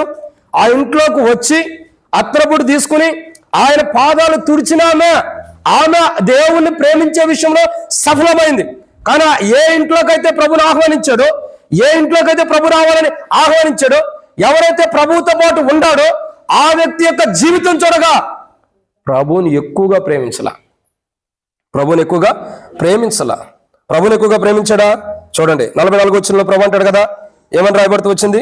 ఆ స్త్రీ వైపు తిరిగి సీమోను తిట్లను, ఆ స్త్రీని చూచున్నావే, నేను నీ ఇంట్లోకి రాగా నీవు నా పాదములకు నీళ్లు ఇయ్యలేదు, గాని ఈమె తన కన్నీళ్లతో నా పాదములను కడిగి తన తల వెంట్రుకలు తుడిచాను. నువ్వు నన్ను ముద్దు పెట్టుకోలేదు, కానీ నేను లోపలికి వచ్చినప్పటి నుండి ఈమె నా పాదములను ముద్దు పెట్టుకునుట. అంటే అక్కడ అర్థం ఏంటండి? ఆయనతో పాటు ఉన్నవాడికేమో ఆయన ప్రేమించలేని స్థితిలో ఉంటాడు. ఆయనతో పాటు లేనామే, యేసుప్రభు ఇంట్లో ఉన్నాడని తెలుసుకుని యేసుప్రభు దగ్గరకు వచ్చినామో ఏం చేస్తున్నామే? యేసుప్రభు ఇంట్లో ఉన్నాడని తెలిసి ఆ ఇంట్లోకి వచ్చినామేమో ఆయన ముద్దు పెట్టుకుంటుంది, ఆయన పాదను ముద్దు పెట్టుకుంటుంది. కానీ ఇంట్లోకి పిలిచి ఆయన ఏం చేస్తున్నాడు? ఏం చేస్తాడు? ప్రేమించట్లా. ఆయన ఇంట్లోకి వచ్చాడని తెలుసుకుని ఒక స్త్రీ వచ్చేమో, ప్రభు నువ్వు ఇంట్లోకి వచ్చావని ప్రభు పాదాలు పట్టుకుని ఆయన పాదాలను తన కన్నీళ్లతో తుడుస్తుంది కదా. తన కన్నీళ్లతో ఏం చేస్తుంది? తుడుస్తుంది. ఇది ఇక్కడ మనం చూస్తూ వస్తున్నాం. అయితే ఇంట్లోకి ఆహ్వానించిన వ్యక్తి ఏం చేస్తున్నాడు? అక్కడే రాయబడుతూ వచ్చింది. ఏం చేస్తున్నాడు? నేను నీ ఇంట్లోకి వచ్చిన కాడి నుంచి నువ్వేమన్నా నేను ఇంట్లోకి వచ్చిన కాడి నుంచి నా పాదంలో నీ కడుక్కోమని నీళ్ళు ఇచ్చావా? పోనీ నన్ను ఏమన్నా ముద్దు పెట్టుకున్నావా? నువ్వేం చేశావు? నువ్వు ఏదో మార్తవనే పనుల మీద ఉండవు, విస్తారమైన పనుల మీద ఉండవు. నీ వల్ల ఉపయోగం ఏంటి? కాబట్టి ఒక నన్ను ఆహ్వానించుకున్నావు, నాతో పాటు నువ్వు ఉండవు, కానీ ఉపయోగం ఏంటి అక్కడ? ఇప్పుడు ఆయన మన హృదయాల్లోకి ఆహ్వానించమంటే, ఆయన మన ఇంట్లోకి ఆహ్వానించమంటే, ఆయనతో పాటు మనం ఉంటున్నామంటే ఆయన ప్రేమించాలి. ఆయన ప్రేమించలేనప్పుడు, ఆయన మీద ప్రేమ కలిగి ఉండేటప్పుడు, ఆయన ఎక్కువగా ప్రేమించలేనప్పుడు మనం ఇక ఆయనతో పాటు ఉండే ఉపయోగం ఏంటి? సో గొప్ప ఆపదలు ఎవరికి రాబోతున్నాయంటే, ఆయనతో పాటు ఉండి ఆయన రక్షణ ముద్రను కోల్పోయిన వారికి గొప్ప ఆపదలు. ఆయనతో పాటు ఉండవు, ఆయన రక్షణ ముద్ర కలిగి ఉండవు, కానీ ఆయన ప్రేమ నీలో లేనప్పుడు ఉపయోగం ఉంది. ప్రేమ లేని వాడినైతే ఏదో మోగిద్ది, ఏమంటారు? గడగడ గణగణ మోగు గంట లాంటి వాడు అంట. ఎంత మోగినా ఉపయోగం ఏముంది? సో ఇక్కడ గమనించాల్సిన కోణం ఏంటంటే, ఆయనతో పాటు ఉన్నవారు, ఆయన రక్షణ ముద్ర కలిగి ఆయనతో పాటు ఉన్నటువంటి వాడు. ప్రకటన గ్రంథం 14వ మొదటి వచనంలో రాబడుతూ వచ్చింది, ఆయన ముద్ర కలిగిన వారు ఆయనతో పాటు ఉన్నారు. ఆ తండ్రి నామము కుమారు నామం లిఖించబడిన వారు అంటే ముద్ర కలిగిన వారు ఆయనతో పాటు ఉంటుంది. ఆయనతో పాటు మనం ఉండాలంటే ఆయన ప్రేమించిన వారమైతేనే ఆయనతో పాటు ఉండాలి. ఓ రోజు పరలోక రాజ్యంలో నువ్వు ఉండాలంటే, ఓ రోజు పరలోక రాజ్యంలో సంఘంగా నువ్వు ఎత్తబడి జీవం కలిగిన వారిగా సంఘంగా నువ్వు మధ్యాకాశానికి ఎత్తబడి ఆయనతో పాటు నువ్వు ఉండాలంటే ఆయన ప్రేమించే అనుభవం మనలో ఉండాలి. ఆయన ప్రేమించే అనుభవం మనలో ఉండాలి. నిర్గమాకాండం 20వ దేవుడు అంటాడు, నాకంటే ఎక్కువగా దేన్ని కూడా ప్రేమించకూడదు. నాకంటే ఎక్కువగా దేన్ని ప్రేమించాను? అది బైబిల్ ప్రకారం ఏంటి? విగ్రహం. ఆ దేవుని కంటే ఎక్కువగా ప్రేమించడం ద్వారా విగ్రహం అయిపోతుంది. విగ్రహాన్ని ప్రేమించిన తర్వాత ఏం జరుగుతుంది? జనుల రాజ్యంగా కూడుకున్న కాలం మొదలుకొని ఇప్పటివరకు కలిగినంత గొప్ప ఆపదలు, అగాధంలో నుండి పొగలో నుండి బయటకు వస్తున్న తేలితో కలిగిన మిడతల ద్వారా మానవుడికి ఆపద వస్తుంది. ఈ ఆపదలు ఎవరుంటారు? చెప్పాలి, ఎవరుంటారు ఈ ఆపదలో? ఈ ఆపదలు ఎవరుంటారంటే, దేవుని ముద్ర కలిగి కూడా ముద్రను కోల్పోయి దేవుని ప్రేమించుకోకుండా, ప్రభుని ప్రేమించుకోకుండా, ఏదో ప్రభు నా ఇంట్లోకి వచ్చాడు, నాలో ప్రభు ఉన్నాడని, నా హృదయ ప్రభు ఉన్నాడని అనుకునే మనుషులు విడవబడతారు. అప్పుడు నీ జీవిత చరిత్ర ఎలా ఉంటుందో ఆలోచించు. అందుకే నేను చెబుతున్నా, రక్షణ పొందినంత మాత్రం పరలోక రాజ్యం లేదు. నువ్వు బాప్తిసం తీసుకున్నంత మాత్రం పరలోక రాజ్యం లేదు. అలా పరలోక రాజ్యం ఉందని ఎవరైనా బోధించారంటే అది తప్పుడు బోధే. అది తప్పుడు బోధే. నువ్వు రక్షణ పొంది ఇష్టానుసారం పాపాలు చేసుకుంటే పరలోక రాజ్యం వెళ్తావా? నువ్వు బాప్తిసం తీసుకుని ఇష్టానుసారమైన పాప జీవితాన్ని జీవిస్తే పరలోక రాజ్యాన్ని వెళ్తావా? మరి బాప్తిసం తీసుకునే వాడల్లా పరలోక రాజ్యం వెళ్తాడంటే అది అబద్ధం కదా. నువ్వు బాప్తిసం తీసుకుని జీవితం సరిగ్గా కాపాడుకోకుండా చచ్చిపోతే పరలోక రాజ్యానికి వెళ్తావా? ఇప్పుడు నీ గురించి నువ్వు బాప్తిసం తీసుకుంటే పరలోక రాజ్యానికి వెళ్తావు, నువ్వు ఎట్టయినా బాప్తిసం తీసుకున్న తర్వాత ఎవరైనా పరలోక రాజ్యానికి వెళ్తాడని చెప్పే బోధకుడే రేపు నీ మీద చెబుతాడు అక్కడికి వచ్చి, ప్రభా నేనేదో చెప్పాను కానీ నా మాటలు ఎట్ట నమ్మారు ప్రభా అని. జాగ్రత్త, వాక్యం మర్మంతో అర్థం చేసుకోవాలి. కొన్ని తప్పుడు బోధలు, కొన్ని వంకర బోధలు, కొన్ని రాంగ్ వేలో ప్రకటించే బోధలు, కొన్ని తప్పు మార్గాన్ని నడిపించే బోధలు, కొన్ని బోధలు మానవుడిని సరైన విధాలు అనుకోకుండా చేసే బోధలు, భూమి మీద వెదజల్లబడుతూ వస్తున్న బోధలు. జాగ్రత్త. సంఘముగా నువ్వు సజీవుడు అయి ఉండి జీవం కలిగిన వాడికి ఎత్తబడాలంటే ఆయన ముద్ర నీలో ఉండాలి. ఆయన ముద్ర కలిగిన, ఆయనతో ఉంటూ ఆయన ముద్ర కలిగినటువంటి అనుభవం ఉండేవారు ఏం చేస్తున్నారండి? ఆయన ప్రేమించట్లా. ఈరోజు మనం ఒకటే ప్రశ్న మనం వేసుకోవాలి. బైబిల్లో ఉంది, యేసు ప్రభు చెప్పాడు, నీ సహోదరుని ప్రేమించమంటే నువ్వు సహోదరుని ప్రేమించే సంగతి తర్వాత పెట్టుకో. సహోదరుని ప్రేమించే సంగతి తర్వాత, అసలు దేవుణ్ణి ఎంత ప్రేమిస్తున్నా? దేవుడు అంటే నీకు ఎంత ఇష్టం ఉంది? షద్రక్ మిషక్ అబేద్నెగోకు ఉంది దేవుడు అంటే ఇష్టం. ఎంత ఇష్టం? చచ్చిపోవడానికి కూడా ఇష్టపడ్డారు, అంత ఇష్టం దేవుడు అంటే. దానియేలుకు ఉంది దేవుడు అంటే ఇష్టం. ఎంత ఇష్టం? దేవుని కొరకు ఏమంటారు, సింహాల గుహలో వేయబట్టానికి కూడా ఇష్టపడ్డాడు. అది దేవుని ప్రేమించడం అంటే. అంటే మీరు చచ్చిపోండి అని చెప్పట్లేదు సుమి, అంత అంటే మరణం వచ్చినా పర్లా ప్రభు అంటాడు. ప్రకటన గ్రంథం రాయబడుతూ వచ్చింది, మరణం వరకు నమ్మకంగా ఉండము, నేను నీకు జీవకిరీటము. ఇప్పుడు ఆ అగ్నిగుణంలో పడ్డ వాళ్ళు నమ్మకంగా ఉన్నారు కాబట్టి వాళ్ళు మరణించాలి, అయినా వాళ్ళకి జీవకిరీటం లాంటిది లేదా? సింహాల గుహలో వేయబడిన దానియేలుకి జీవకిరీటం లేదా? మరి మనకెందుకు లేదు? మనం వాటిని ఇష్టపడం ఆ పరిస్థితిని. ఎవరన్నా నువ్వు దేవుని నమ్మితే, దేవుని ఎక్కువగా ప్రేమిస్తే అగ్నిగుణంలో వేస్తానన్నాడు అనుకో, ఈ దేవుడే నాకు వద్దు బాబా, నేను వెళ్ళిపోతాను. మన ప్రేమ వేరు, వాళ్ళ ప్రేమ వేరు. దేవుణ్ణి ఎక్కువగా ప్రేమించడం ప్రాముఖ్యత. ప్రభు శరీరంలో పాల్గొన్నామంటే ఆ ప్రభుని ప్రేమించుకోకుండా ఆ ప్రభు శరీరంలో ఎట్ట పాల్గొంటా? ఇప్పుడు ఏ ప్రభు శరీరంలో అయితే మనం భుజిస్తున్నామో ఆ ప్రభుని ఎక్కువగా ప్రేమించినప్పుడు, ఆ ప్రభుని విస్తారంగా ప్రేమించినప్పుడు ఆ ప్రభు శరీరంలో ఎలా పాల్గొంటా? అంటే నాకు రక్షణ అనే ముద్ర ఉందని నేను పాల్గొంటానంటే సరిపోయిందా? అపోస్తలుడైన పౌలు కొరింథీయులకు రాసిన మొదటి పత్రిక 11వ అధ్యాయం 23 నుండి 27, 28 వచ్చిన పౌలు అంటాడు, ఎవడు అయోగ్యంగా ప్రభు యొక్క శరీరం తినునో, ప్రభు యొక్క రక్తమును తాగునో వాడు శిక్షా విధి కొరకే అంటాడు. అంటే మనం ప్రభుని ఎక్కువగా ప్రేమించుకోకుండా, ప్రభు మీద ఎక్కువ ప్రేమ లేకుండా బలలో పాల్గొంటే ప్రయోజనం ఏంటి? అసలు మనం దేన్ని ప్రేమిస్తాం చెప్పండి? ఎక్కువగా ప్రభుని ప్రేమిస్తామా? ఎవరైనా నేను ప్రభుని ప్రేమిస్తున్నారంటే అబద్ధమే. ఎందుకు అబద్ధం అంటున్నాను? ఫస్ట్ నువ్వు నీ పిల్లల్ని ప్రేమించవా? నీ పిల్లలు ప్రేమించినంత ప్రభుని ప్రేమిస్తున్నావా? నీ భార్యను ప్రేమించినంత ప్రభుని ప్రేమిస్తున్నావా? నీ భర్తను ప్రేమించినంత ప్రభుని ప్రేమిస్తున్నావా? నీ ఇంటి వారిని ప్రేమించినంత ప్రభుని ప్రేమిస్తావా? నీ జాబును ప్రేమించినంత ప్రభుని ప్రేమిస్తావా? చెప్పండి. అంటే నీ పనుల కంటే ప్రభుని ఎక్కువ ప్రేమిస్తున్నావా? నీ ఇంటి వారి కంటే, నీ బంధువుల కంటే ఎక్కువ ప్రేమిస్తావా? ప్రేమించాం. మరి అట్లాంటప్పుడు ప్రభుని ఎక్కువగా ప్రేమించి నేను ఎట చెబుతున్నా? ఎట చెబుతా చెప్పండి? ఎట చెప్పగలుగుతున్నా? నేను ప్రభుని ఎక్కువగా ప్రేమిస్తున్నా, ఎడ ప్రేమిస్తున్నా? నీ పిల్లల్ని ఎట్లా ప్రేమించుకున్నాడో ప్రేమిస్తున్నావా? వాడికంటే ఎక్కువ ప్రేమను ప్రభు కనపరచగలుగుతావా? లేదు. మన పిల్లలకు చాక్లెట్లు తెస్తాం, ఐస్ క్రీములు తెస్తాం, ఏది కావాలో అది తెస్తాం. వాడు అబద్ధాలు అన్నా, తిట్టినా, వాడు ఏ పాపం చేసినా వాడిని ఎక్కువగా ప్రేమిస్తాం. పరిశుద్ధుడైన ప్రభువుని మటుకు ఎక్కువగా ప్రేమించమా? ఒక్కసారి ఆలోచించండి. ఇది ప్రభువుని ప్రేమిస్తున్నాం అంటే మందిరానికి వచ్చి బలలో పాల్గొంటే ప్రభువుని ప్రేమిస్తున్నాం అని కాదు. రక్షణ మార్మూస్ బాప్తిసం తీసుకుంటే ప్రభువుని ప్రేమిస్తున్నాం అని కాదు. ఏదో నేను బాప్తిసం తీసుకున్నాను ప్రభువులో ఉండాలంటే ప్రభువుని ప్రేమించడం కాదు. మరణం వచ్చినా ఆయన్ని విడిచిపెట్టను అనేదే ప్రభు ప్రేమ. ప్రభువుని ప్రేమించడం అంటే ఏంటి? మరణం వచ్చినా ఆయన్ని విడిచిపెట్టకూడదు. ఇప్పుడు అదే స్థితి ప్రభువుకు అనుమతించబడింది. యేసు ప్రభు వారికి మరణం వచ్చింది. మరణం వచ్చిందంటే మరణం కాదు, అది అలాంటి సిచ్యువేషన్ వచ్చినప్పుడు సిలువలో ఆయన వేలాడుతున్నప్పుడు ఆ పరిస్థితిలో కూడా ఆయన ప్రేమించడం ఆపేడా, చూపించాడు? మీరు గమనించండి. చివరికి లోకం నుండి, తన దేహం నుండి తాను ఏరేపై మహిమగల శరీరంతో ఆ మహిమగల శరీరాన్ని ధరించుకునే ఒక మునుపు కూడా, ధరించుకున్న తర్వాత సంగతి తర్వాత, ఇప్పుడు ప్రేమ ఉంది. ధరించుకోక మునుపు కూడా ఏం చేస్తున్నాడు? ప్రేమిస్తున్నాడు. ఇప్పుడు ఈ శరీరానికి ఎవరన్నా వచ్చి కర్ర పెట్టేట్టు కొట్టారనుకో, ఏమంటాం? అబ్బా ఏందన్నా నన్ను కొడతామంటాం. అంటే మనకు ఆ ప్రేమ ఉండట? దెబ్బ తగిలిన దాన్ని బట్టి ఏమంటున్నాం? ఎందుకు నన్ను కొడతావు అంటాం. అదే దెబ్బ కొట్టినా పోనీ నన్ను నువ్వే కొట్టావంటే అక్కడ ప్రేమ కనపడుతుంది. ఏం కనపడుతుందండి? ప్రేమ. ఇక్కడ గమనించాల్సిన కోణం ఏంటంటే, యేసు ప్రభువారు ఎన్ని గాయాలు పొందిన కలువరి శిలువలో ఆయన ప్రేమను కనపరచడం మాత్రం ఆపలా. కానీ మనమైతే ఏ గాయాలు పొందుకోకుండా ఆయన ఇచ్చిన రక్షణ ఉచితంగా పొందుకున్నా ఆయన ప్రేమించడం అయితే మన జీవితంలో లేదు. నేనంట, నీ పిల్లలను ప్రేమించేదానికంటే ఎక్కువ ప్రేమిస్తున్నావా? నీ జాబును ప్రేమించేదానికంటే ఎక్కువ ప్రభుని ప్రేమిస్తున్నావా? ప్రేమిస్తున్నాను బ్రదర్. అయితే నీ జాబుకి ఇచ్చే టైం ఎంత, నువ్వు దేవునికి ఇచ్చే సమయం ఎంత? నీ పిల్లలు ప్రేమించి ఎంత ప్రేమను చూపిస్తున్నావు, దేవుని ఎంత ప్రేమిస్తున్నావు?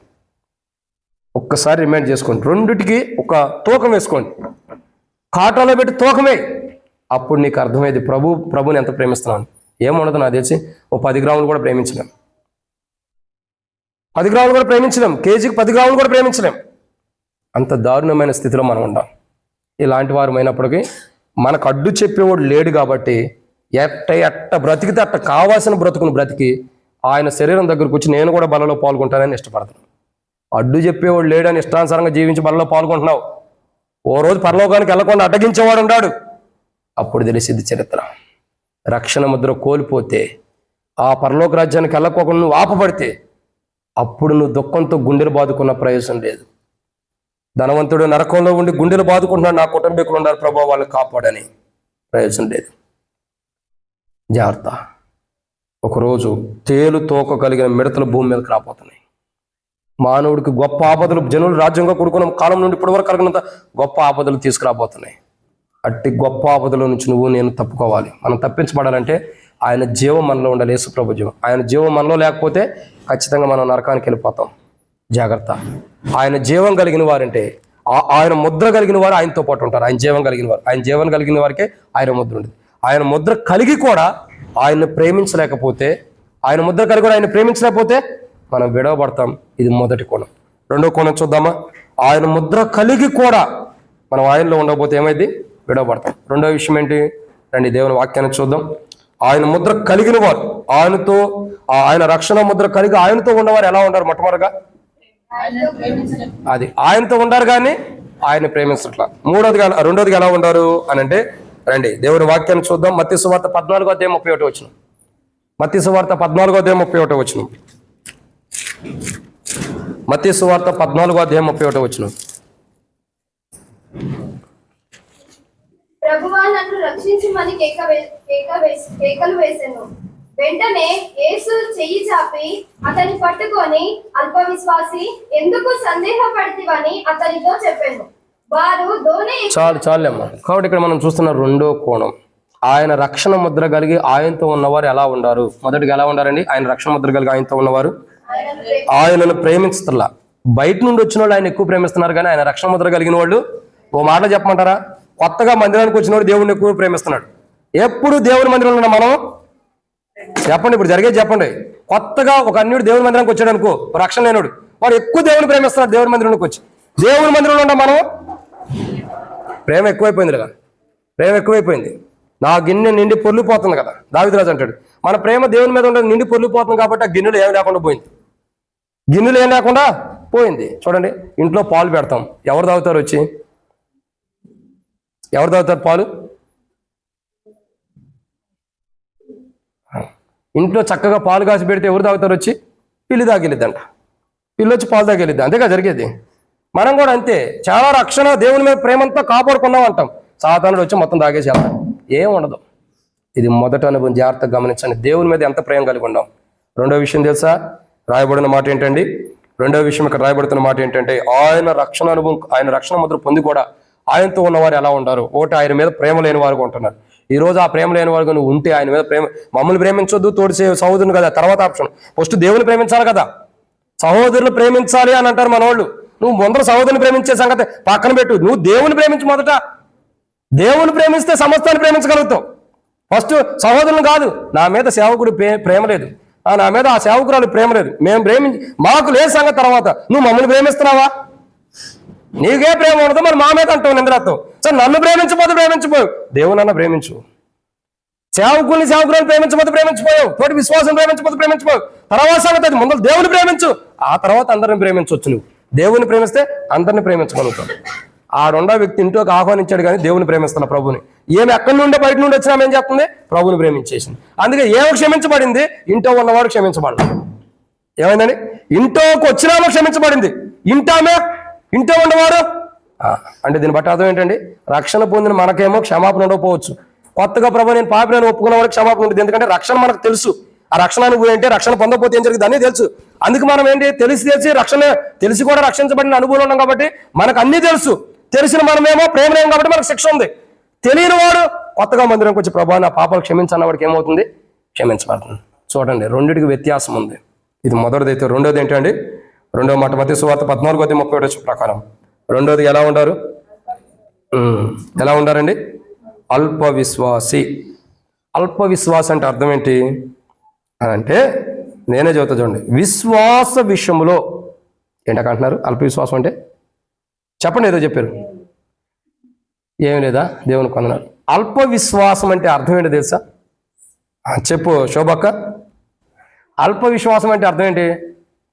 విశ్వాస విషయంలో అనుమానం కలిగినటువంటి వారు. అల్ప విశ్వాసం అంటే అర్థం ఏంటి తెలుసా? విశ్వాస విషయంలో అసలు ఫస్ట్ మనకు ఉండేది అనుమానం. చాలా మంది అంటారు పిల్లలు పుట్టినప్పుడు, అరే ఫస్ట్ నీ మాటలు పుట్టిన తర్వాత నువ్వు పుట్టేవారు అంటారు.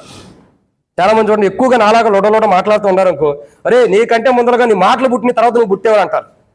అవునా? ఇట్లాంటి చాలా అనుభవాలు జరిగి ఉంటాయిలేండి. ఇప్పుడు ఎందుకు చెబుతారు కానీ మీరు చాలాసార్లు అనే ఉంటారు, నీకంటే ముందర నీ ప్రవర్తన పుట్టిందిరా అంటాం. ఏడ చూసినట్లయితే మానవుని జీవితంలో యేసు ప్రభు రక్షణ ముద్ర కలిగి కూడా ఆయనతో పాటు ఉండేవారు ఎలాంటి వారంటే, ఎలాంటి వారండి? సందేహంతో ఉన్నవారు. అంటే విశ్వాస విషయంలో అనుమానం కలిగిన వారు. ఎవరు ఈ కథా చరిత్రకి మూల పురుషుడు ఎవరంటే ఎవరైనా చెప్పండి, ఎవరైనా? పేతురు. పేతురు అంటే ఎవరు? యేసు ప్రభు వారి శిష్యుల్లో పెద్దోడు ఎవరు ఉండాలి? వయసులో పెద్దోడు నేనేరా బాబు, నేనే ఉంటా పెద్దగా అని అడిగినటువంటి వాడు. అంటే అడిగిన అనుభవం కలిగిన వాడు. అట్లాంటి వ్యక్తి యేసు ప్రభు వారితో పాటు ఉంటూ కూడా ఇప్పుడు ఎలా ఉన్నాడండి పేతురు? అంటే ఆయన రక్షణ ముద్ర కలిగినటువంటి పేతురు ఇప్పుడు ఎలా ఉన్నాడు? ఆయనతో పాటు ఉంటూ కూడా ఆయనతో పాటు ఉంటూ సందేహంతో ఉన్నాడు. అంటే విశ్వాస విషయంలో అనుమానంగా ఉంది. ఇంకా ప్రభుతో పాటు ఉంటూ కూడా ఇప్పుడు ఆయనతో పాటు ఉన్నప్పుడేగా ధోనిలో వెళ్తున్నప్పుడు గాలిని సముద్రం గద్దెంపగా గాలి సముద్రం ఆగిపోయి ఆ నీళ్ళని నిమ్మడబడింది. ఇవన్నీ చూసి కూడా ఇంకెలా ఉన్నారు? ఆ విశ్వాస విషయంలో అనుమానం, డౌట్ ఇప్పటికీ చాలా మందికి ఉండేది. ఇన్ని వాక్యాలపై సేవకుడు చెబుతున్నారు కదా, అసలు మన పరలోక రాజ్యం ఉందా? బాప్తిసం తీసుకున్నాం కానీ పరలోక రాజ్యానికి వెళ్తామా? అసలు చాలా మంది డౌట్ ఉండిద్ది. నీ డౌట్లన్నీ కూడా తీసుకెళ్ళి నరకంలో పడాయి. చాలా మంది కొన్ని డౌట్లు ఉంటారు. యేసు ప్రభుని నమ్మాను, నిజంగా పరలోక రాజ్యం ఉందా లేదా? నేనేదో కులాన్ని ఏదో మతం నుండి దీంట్లోకి వచ్చాను, మతం మార్చుకున్నాను, ఇప్పుడు ఏమైపోద్ది నా పరిస్థితి అంటే కొంతమంది ఇప్పుడు యూట్యూబ్లో ట్రెండ్ వస్తుంది కదా, ఏంటంటే ఒక కులస్తులకి రిజర్వేషన్ అన్నది క్యాన్సిల్ చేస్తారంట బాప్తిసం తీసుకుంటే. క్రైస్తవులుగా మారితే రిజర్వేషన్ క్యాన్సిల్ అయిపోయిందంట. ఇప్పుడు అదే డౌట్లో మనం ఉంటాం, అంటే మా కులానికి ఏంటి, మా పరిస్థితి ఏంటి, మాకు కూడా రిజర్వేషన్ క్యాన్సిల్ అయిపోయింది. దాన్ని రిజర్వేషన్లు క్యాన్సిల్ అయిపోయిన పరలోక రాజ్యం క్యాన్సిల్ అయితేనే బాగా బాధపడాలి. చాలామంది యొక్క జీవితాల్లో రెండో కోణం ఏంటంటే విశ్వాస విషయంలో అనుమానం, అంటే సందేహంతో ఉంటారు. బల్లలో పాల్గొంటూ కూడా సందేహంతో మనం ఉన్నప్పుడు ఏం చేయలేం, మనం పరలోక రాజ్యం లేదక. యేసు ప్రభువు అంటాడు, పేతురుతో అంటున్నాడు, నువ్వెందుకు సందేహపడ్డావు? రక్షణ ముద్ర నీకు ఇచ్చా, నువ్వు చేపలు పట్టుకుంటూ దుర్వాసనతో ఉండవు, నీ దగ్గరకు ఇతరులు రావటానికి కూడా ఇష్టపడరు నీలో ఉండ వాసన బట్టి, అయినా నా రక్తం ద్వారా కలిగిన అనుభవం నిన్ను తీసుకొచ్చి నా రక్షణ ముద్ర నీకు ఇచ్చా. కానీ ఇప్పుడు నువ్వు చూడగా ఎలా ఉండవంటే సందేహంతో, అంటే విశ్వాస విషయంలో అనుమానం పెద్ద భూతం. ఏంటండి? అనుమానం పెద్ద ప్రమాదం, పెద్ద భూతం. అనుమానం ఉండా, ఫ్యామిలీలో భార్యాభర్తల మధ్య అనుమానం ఉండా, కుటుంబంలో అనుమానం ఉండా, జీవితంలో అనుమానం ఉందంటే అది పెద్ద భూతంలో తయారైంది. నువ్వు చచ్చేంత వరకు అనుమానం పోదు. చూసుకోండి, ఒక రోగం వచ్చిందంటే కొన్ని రోజులు పోయింది, ఒక వ్యాధి వచ్చిందంటే కొన్ని రోజులు పోయింది, ఒక బలహీనత వచ్చిందంటే కొన్ని రోజులు పోయింది, కోపంతో ఉన్నవాడైనా కొన్ని రోజులకి కోపం మానుకుంటాడు. అనుమానం అన్నది పెద్ద ప్రమాదం లాంటిది. అది వచ్చినదా మనం చచ్చేంత వరకు కూడా పోలేం కాదు, పోదు మనలో నుండి. ఏదో ఒక కోణంలో అనుమానం వస్తూనే ఉండిద్ది. ఇప్పుడు మనం గమనించాల్సిన కోణం ఏంటంటే పేతురు యొక్క జీవితంలో విశ్వాస విషయంలో అనుమానంగా ఉన్నాడు. ఇది నిజమేనా, జరిగిద్దా లేదా? ప్రభు ఏమన్నాడు, పేతురు నువ్వు భయపడుకోకుండా, నీవేనా ప్రభు, నీవైతే నీళ్ళ మీద నడవటానికి ఆజ్ఞమని అడిగినప్పుడు ప్రభు ఏమన్నాడు, పేతురు రా, నడుచుకుంటూ రాలే, నీళ్ళ మీద నడవమన్నాడు. పేతురు ఏం చేశాడు? 2 అడుగులు వేస్తున్నాడు. 2 అడుగులు వేసి ఏం చేశాడు? పరవశిని పాట పడుకోబోతున్నాడు. అందులో ప్రభు వచ్చి పట్టుకున్నాడు. అయ్యా అప్పుడే వెళ్ళొద్దు, నువ్వు చాలా పని ఉంది నీకు, నువ్వు ఇంకా 3000 మందికి బాప్తిసం ఇవ్వాలి, నీ చరిత్ర చాలా ఉంది, నువ్వు అప్పుడే బావాకని చేయబట్టుకున్నాడు. పేతురు గారు లేచిన తర్వాత ప్రభువా అంటే, ఓ పేతురు ఎందుకు ఇంత సందేహంగా ఉండవు? నీళ్ల మీద నడవమంది నేనే కదా, నువ్వు ఇంకా 2 అడుగులు ఎత్తి నా దగ్గరికి వచ్చేసేవాడు కదా, ఎందుకు ఈ సందేహం అంటే విశ్వాస విషయంలో నీకు ఎందుకు ఇంత అనుమానం? ఎవరికి అనుమానం అండి? రక్షణ లేనివాడి గురించి నేను చెప్పట్లా, మారు మనసు లేనివాడి గురించి నేను చెప్పట్లా, పాపక్షమాపణ అనుభవం లేనివాడి గురించి నేను చెప్పట్లా. రక్షించబడి ఆయనతో పాటు ఉండవారి గురించి చెబుతున్నా. రక్షించబడి ఆయనతో పాటు ఉండవారు ఎలా ఉండారు? మొట్టమొదటిగా ఆయన ప్రేమించట్లా, బయట నుండి వచ్చిన వాళ్ళు ఆయన ప్రేమిస్తున్నారు, దాన్ని ఆయనతో పాటు ఉండవారు ఆయన ప్రేమించట్లా. 2, రక్షణ అని ఆయన ముద్ర కలిగిన వారు ఆయనతో పాటు ఉంటే ఏం చేస్తున్నారు? విశ్వాస విషయంలో అనుమానంతో ఉండారు, సందేహం. అంటే ఆయనతో ఉంటూ సందేహాలు ఎక్కువ ఉన్నాయి. ఆయనతో ఉంటున్నారు కానీ సందేహం, ఏం జరిగిద్దా, ఏమైద్దా. ప్రియుడా, దేవుని బిడ్డగా ఉంటావు నీవు, రక్షించబడిన నీవు ఎంత సందేహంతో అంటే అనుమానంతో ఉంటావు విశ్వాస విషయంలో, అంతగా నువ్వు దేవుని రాజ్యాన్ని కోల్పోతావు. ఆయన నిన్ను ఎలాంటి పరిస్థితుల నుంచి రక్షించుకున్నాడు ఆరాధన వర్తమానంలో చూసాం. ఎలాంటి స్థితిలో నుంచి ప్రభు నిన్ను లేపుకు నీకు రక్షణ ముద్ర వేసాడు ఆరాధన వర్తమానంలో చూసాం. ఆ రక్షణ ముద్ర కలిగిన నీవు ఆయన్ని ప్రేమించకపోతే ఆ ముద్ర యొక్క విలువ పోగొట్టుకున్నట్టు ఆ ముద్రని. రెండోదిగా సందేహం ఉండకూడదు, అంటే విశ్వాస విషయంలో అనుమానం ఉండకూడదు. నీకెంత అనుమానం ఉంటుందో అంతగా నీ జీవితం దేవుని రాజ్యాన్ని నుండి దూరంగా ఉంటున్నట్టు అర్థం. సజీవులే కానీ జీవం కలిగిన వారు, ఆయన ముద్ర కలిగిన వారు. ఆ ముద్ర కలిగిన వారు ఎలాంటి వారంటే ఆయన్ని ఎక్కువగా ప్రేమిస్తారు. ఆ ముద్ర కలిగిన వారు ఏం చేస్తారండి? రెండోదిగా చూసినట్టయితే మొదట ఆయన ఎక్కువగా ప్రేమిస్తారు, రెండోదిగా విశ్వాస జీవితంలో అనుమానం అన్నది ఉండదేక. ఏముండదండి? అనుమానమే ఉండదేక. అనుమానం నేను అంటుంది, అనుమానం అంటే ఏంటి? ఎలాంటిది? పెద్ద భూతం. ఆరాధన వర్తమానంలో చూసాం పిశాచ్ అని. పిశాచ్ కంటే దారుణమైన భూతం. అనుమానం అస్సలే ఉండకూడదు మనకి. నేను ప్రభుని నమ్మాను, పౌలు అంటాడు, నేనేమై ఉన్నానో దేవుని కృపయే. అంటే అర్థం ఏంటి? ఇక అనుమానమే లేదు. పోరాడుతున్నాడు, క్రైస్తవ జీవితంలో ముందరికి వెళ్తున్నాడు, విశ్వాస జీవితంలో ముందరికి వెళ్తున్నాడు. తెలియక చేసింది కాబట్టి కనికరించబడ్డాను అన్నాడు. ఇప్పుడు ప్రభుని తెలుసుకున్నాడు, తాను చేసిన తప్పును కూడా సరిదిద్దుకున్నాడు, ముందరికి వెళ్తున్నాడు యాత్ర జీవితంలో. ఎంతో మంది తొంట్రోళ్ళు ఉంటారు, పనికిమాలిన బ్యాచ్ కొంతమంది ఉంటారు. అట్ట అవునా, ఇది నిజమా, ఇది జరిగేనా, ఆ సాతాను లాగా శోధించేవాళ్ళు కొంతమంది ఉంటారు. ఈ పండు తింటే నిజంగా మీరు ఇది అవుతారా, ఇది నిజమా, కొంత అనుమానం బ్యాచ్ ఉంటారు, సందేహాన్ని కలుగు చేసే బ్యాచ్. ఎలా నీవు కాపాడుకోవాల్సింది మనుషుడు కొరకు కాదు. ఏ మనుషుడు, నువ్వు నమ్మిన ఏ మనుషుడు కూడా నేను పరలోక రాజ్యం తీసుకెళ్ళను. ఇప్పుడు నన్ను నమ్ముతావు, నమ్మినంత మాత్రం నేను పరలోక రాజ్యం తీసుకెళ్తానా? నేనెందుకు తీసుకెళ్తాను? ప్రభు తీసుకెళ్తాడు. అయితే పరలోక రాజ్యానికి వెళ్ళటానికి నేను ఒక మార్గం చెప్తున్నా, అంతవరకే. నన్ను ఎవడో నమ్మొద్దమ్మడి, నన్ను ఎవరో కూడా నమ్మొద్దు, ప్రభువుని నమ్మండి. ఎవరు నమ్మొద్దు. ఈయన నమ్మితే నాకు మేలు జరిగిద్ది, ఆయన నమ్మితే సంఘంలో మేలు జరిగింది, ఎవరిని నమ్మినా ఏ మేలు జరగదు. ప్రభువుని నమ్మితేనే మనకు మేలు జరిగింది. ఇక్కడ రెండో కోణం ఏంటంటే, రెండో మాట సందేహంతో ఉండాలంట. విశ్వాస విషయంలో అనుమానం.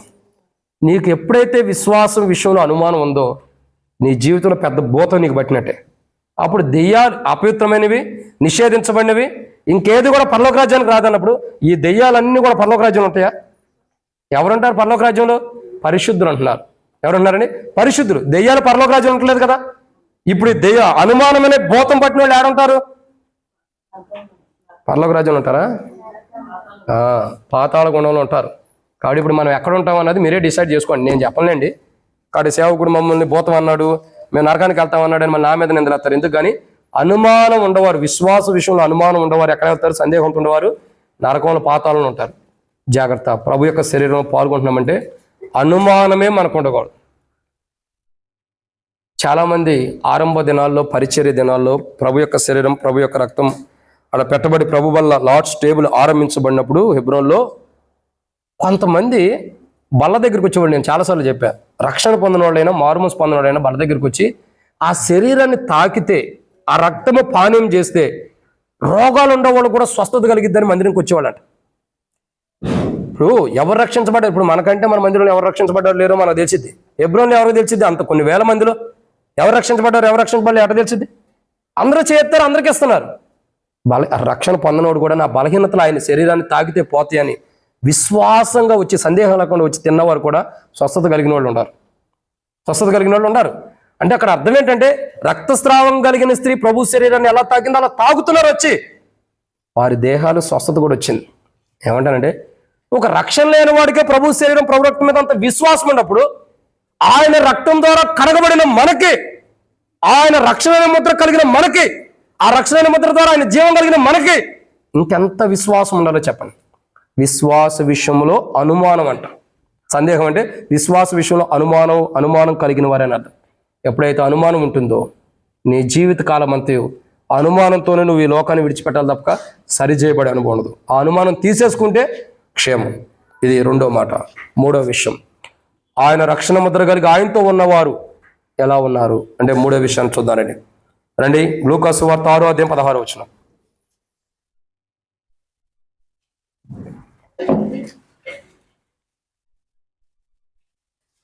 యాకోబు సహోదరుడైన యూదా. లూకా సువార్త 6:16 చదవండి. యాకోబు సహోదరుడైన యూదా ద్రోహి అగు ఇస్కరియోతు యూదా. బాబు ఏంటి ఇంటర్వ్యూలు ఏమైనా ఇచ్చామనుకున్నారు? ఏం వెళ్తున్నారు అందరూ? లోపల రండి. యాకోబు సహోదరుడైన యూదా ద్రోహి అగు ఇస్కరియోతు యూదా. చాలమ్మా. కాబట్టి ఆయన రక్షణ ముద్ర కలిగి ఆయనతో ఉన్నవారు ఎలా ఉండారు? మొదటికి ఎలా ఉండారు? ఆయన ప్రేమిస్తులు ఆయనతో ఉండారు. కానీ రెండు, విశ్వాస విషయంలో సందేహంతో ఉండారు. అంటే అక్కడ అర్థం ఏంటండి? సందేహం అంటే విశ్వాస విషయంలో అనుమానంగా ఉండారు. మూడవదిగా ఆయన రక్షణ ముద్ర కలిగి ఆయనతో ఉన్నవారు ఎలా ఉంటారు? ఇస్కరియోతు యూదా గురించి చూద్దాం. ఆయన ఎలాంటి వాడు? ఒక దొంగ. మీకు అది తెలుసా లేదా? ఎవరండి? ఒక దొంగ. ఇప్పుడు ఒక దొంగ లేకపోతే డబ్బు అంటే ఆశ కలిగిన వాడు. ఈ ఇస్కరియోతు యూదాని ప్రభు ఏం చేశాడు?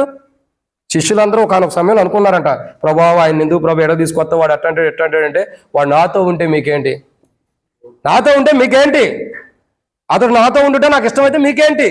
సర్లే ప్రభు నీ ఇష్టమైతే మా ఇష్టమే ఉంది, ఆడు ఎప్పటికైనా మోసం చేసేవాడే, పర్లేదులే ఇస్కరియోతు యూదానే ఉంది, జీవితం మార్చుకుంటాడని ఆయనతో పాటు పెట్టుకున్నాడు. ఇప్పుడు ఆయనతో ఉన్నాడంటే ఏంటి? ఆ రక్షణ ముద్ర కలిగి ఉన్నాడని అర్థం. ఇప్పుడు ఆ రక్షణ ముద్ర కలిగి ఉన్నాడు ఏం చేస్తున్నాడు? చదవండి, ఇక్కడ రాయబడిన మాట ఏంది? ఇస్కరియోతు యోధా. అక్కడ రాయబడిన మాట మళ్ళీ చదవమ్మా. ద్రోహి అగు. ఇప్పుడు అన్నగారు ఏం చేస్తున్నారు చెప్పండి? ద్రోహి. ఎవరు ద్రోహి? ఆయనతో పాటు ఉన్న వ్యక్తే ఆయన రక్షణ ముద్ర కలిగిన వాడే. ఆయన ప్రేమిస్తలేదు, సందేహం అంటే విశ్వాస విషయంలో అప్రమకంగా ఉన్నాడు. ఇంక ఇప్పుడు మూడవదిగా ఎలా ఉన్నాడు? ద్రోహి. ద్రోహి అని ఎవరినంటాము చెప్పండి? నువ్వు ద్రోహివి అని అంటాం కదా, ఎవరిని అంటాం? ఎట్టంటే ఏం తెలీదు, నేను చెబుతాను చూడండి. నమ్మకం మోసం చేసిన వాడిని, మనం ఎవరినైతే నమ్ముతామో మనకు మోసం చేసిన వాళ్ళని ద్రోహి అంటాం. ఒకటి అర్థం చేసుకోండి, మనల్ని నమ్మిన వాళ్ళని మనం మోసం చేసినప్పుడు ఏమంటారు?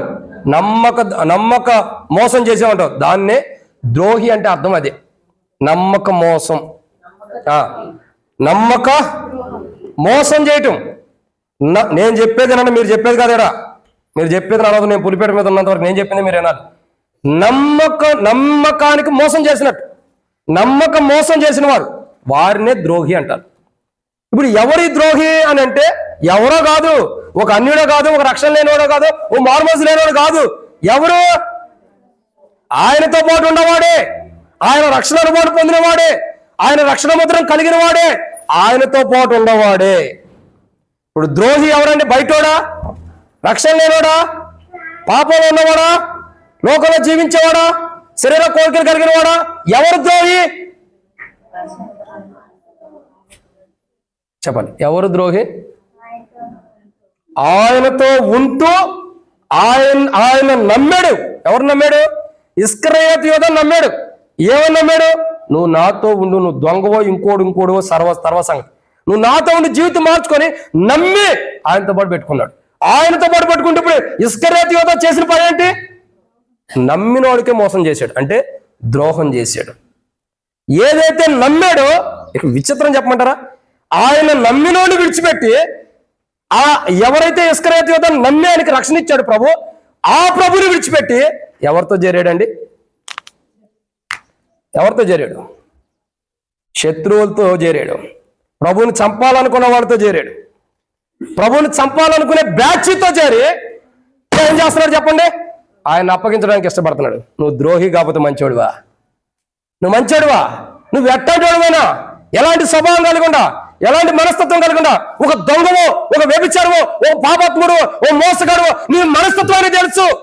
అయినా ఆయన రక్షణ అనే ముద్ర నీ నుదుటి మీద వేసి నిన్ను ఆయన దగ్గర చేర్చుకున్నప్పుడు నువ్వు చేసిన పని ఏంటి? ఏం చేశాడు? ఆయన నమ్మి తనకు రక్షణ ముద్ర వేస్తే ఆ నమ్మిన ప్రభువునే ఏం చేశాడు? నమ్మకం మోసం చేశాడు, అంటే ద్రోహం. నిన్ను నమ్మి నీకు ఇంత వైభోగాన్ని ఇచ్చిన ప్రభుని, నిన్ను నమ్మి ఇంత ఘనతనిచ్చే ప్రభుని, యేసు ప్రభు వారి శిష్యుల్లో 12 మందిలో ఒకరుగా ఎంచబడ్డాడు. అంత ఘనత పొందినటువంటి వాడు అసలు ఆ యోగ్యత ఉందా ఇస్కరియోతు యూదాకి? మీరు చెప్పండి, ఉందా ఆ యోగ్యత?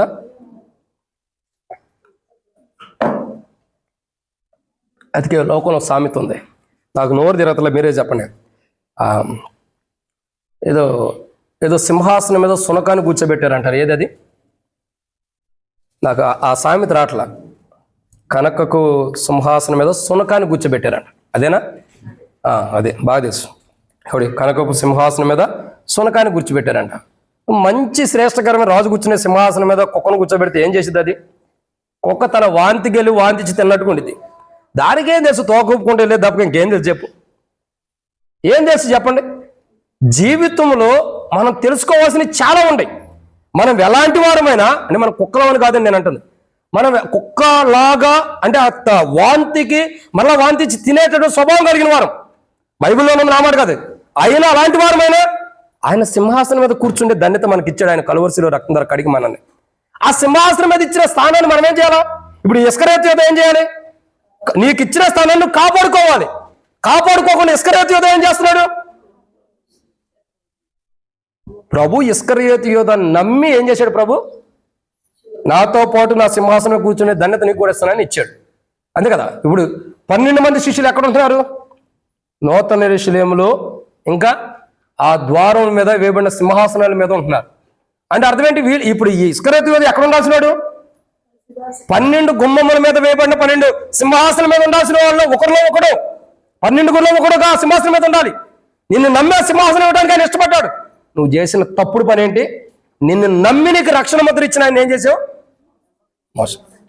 మోసం చేయడం మామూలు మోసం కాదు. ఆయనతోనే ఉంటూ, ఆయనతోనే నివసిస్తూ, ఆయన ప్రక్కన ఉంటూ, ఆయనతోనే తింటూ, ఆయన ద్వారానే జీవిస్తూ చివరికి ఏం చేశాడండి? శత్రువులతో కలిసి ఏం చేశాడు? ప్రభువుని అప్పగించి సిలువ నేర్పించాడు. శత్రువుతో కలిసి ఆయన ఎవరైనా సరే, ఇప్పుడు చెప్పండి, ఇప్పుడు నన్ను ఎవరైనా చంపాలనుకుంటున్నారు అనుకోండి, అంత కోపం ఉండేది రండి, ఉండకూడదు ఎందుకు ఉండేది, కానీ చంపరు, కానీ అంత కోపం ఉండేది. ఆ కోపం కలిగిన వారి దగ్గరికి వెళ్ళి, నాతో ఉన్నవాడు వేరే వాడితో నన్ను చంపాలనుకున్న వారి దగ్గరికి వెళ్ళి నేను ఆయన అప్పగిస్తాను, మాకు ఏమిస్తామని తీసుకుంటే, ఇప్పుడు నేను నమ్మినోడు నాకు ఏం చేసినట్టు? నేను నమ్మినోడు నాకు అది అంటే అర్థం ఏంటి? ద్రోహం చేసినట్టు. ఇప్పుడు ఇస్కరియోతు యూదా అదే చేశాడు. ప్రభువుని నమ్మి అతనికి రక్షణ ఇస్తే, అతనికి రక్షణ ముద్ర తన నుదుటి మీద వేస్తే, ఆయన చేసిన పని ఏంటంటే ద్రోహం చేశాడు. ద్రోహం అంటే ఆయన నమ్మిన వాడిని మోసం చేశాడు. నమ్మక మోసం. ఈ నమ్మక మోసాన్ని బట్టి అతడు పరలోక రాజ్యానికి వెళ్ళాలా. నిన్ను నమ్మి నీకు రక్షణ ఇచ్చిన ప్రభు నువ్వు ఎంత మోసం చేస్తావో, ఆయన దృష్టిలో ఇస్కరియోతు యూదా వలె ఎంత ద్రోహిగా ఉంటావో, అంతగా నీకు పరలోక రాజ్యం ఉండదు. పరలోక రాజ్యం ఉండదు. ఆయన నిన్ను నమ్మాడు. నిన్ను నమ్మిన వాడిని నువ్వు మోసం చేసావు. నిన్ను నమ్మిన వాడిని నువ్వు మోసం చేసావు. కాబట్టి ఇప్పుడు ఏం జరుగుతుంది? ద్రోహిగా పిలువబడుతున్నాడు. నాకు ఆ మాట అంటే చాలా బాధేసింది. ఎవరు ఇశ్రాయేల్ పాపం చెడు కారుకుడకు నేబాతు కుమారుడైన యెరోబాము, అంతే కదా. తర్వాత ద్రోహి యొక్క ఇస్కరియోతు యూదా, వీళ్ళిద్దరి పేర్లు అంటే నా గుండెల్లో ఒక రకమైన బాధ వేదన ఉండిద్ది. ఎందుకంటే వీళ్ళకి లేని స్థానాన్ని దేవుడు ఇచ్చాడు, కానీ ఏం చేశారు? పోగొట్టుకున్నాడు. ఒక ఆయనేమో అసలు ఇశ్రాయేల్ పాపం చేయడానికి ఆ మాట కొన్ని సార్లు రాయబడుతూ వచ్చింది, కొన్ని లెక్కలేదు కానీ ఇన్నిసార్లు చాలా సార్లు రాయబడుతూ వచ్చింది. ఇశ్రాయేల్ పాపం చేయడానికి నేబాతు కుమారుడైన యెరోబాము పాపం చేసినట్లు ఇతడును చేశానని, వారు చేశారు, ఇతడు కూడా చేశాడని. ప్రతి ఒక్క మనిషి పాపం చేస్తే ఆయన పేరే దేవుడు తీసుకొస్తున్నాడు. అంటే వాళ్ళకిచ్చిన ధన్యతను వాళ్ళు ఏం చేశారు? ద్రోహంతో మోసం చేశారు. నేనేమంటానంటే ఇతను కూడా అంతే. ఆనాడు యెరోబాము ఏం చేశాడు? ఈయన కూడా అంతే. ప్రభువుని నమ్మి ఆయనతో పాటు కూర్చోబెట్టుకుంటే ఏం చేశాడండి? ద్రోహం చేశాడు. అక్కడికి చెబుతున్నాడు ప్రభు. ఏమన్నాడు? నాతో పాటు ఈ యొక్క శరీరంలో ఈ పాత్రలో చేయి వేసేవాడే ఏం చేస్తున్నాడు? నాతో పాటు నన్ను అప్పగించేవాడే ఈ పాత్రలో, నన్ను ఎవరైతే అప్పగించడానికి సిద్ధంగా ఉంటారో వాళ్ళే ఈ పాత్రలో చేవేస్తారు నాతో పాటు.